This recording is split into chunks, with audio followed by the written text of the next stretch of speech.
Well, at Oregon Environmental Council, one of our biggest issues that we work on is climate change. And I think it's auspicious that we are meeting today on a global environmental summit discussion when we hear the news that we've reached that point of 400 parts per million.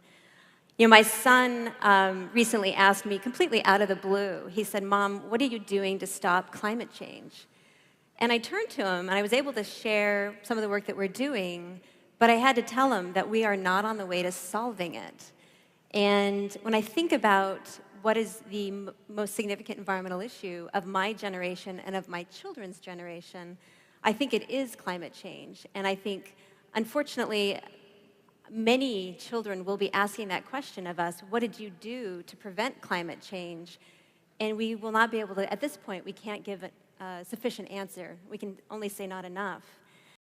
Andrea, I want to go back to the conversation that you said surprised you when your son, out of the blue, asked what you were doing to prevent climate change, and you said, you know, this is what we're doing at the Oregon Environmental Council, but frankly, we're not quite doing enough. What did he say? What was his response?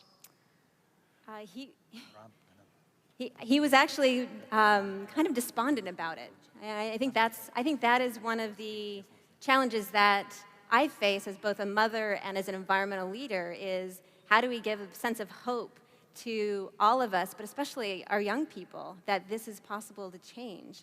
As we're hearing more and more news from our scientists, global scientists, that we're clearly headed in the wrong direction.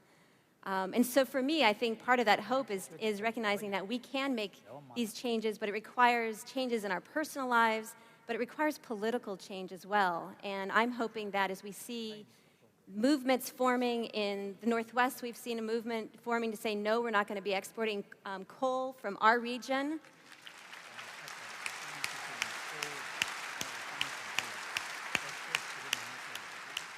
We're seeing people, thousands of people go to Washington, D.C. and get arrested and say no to the Keystone Pipeline.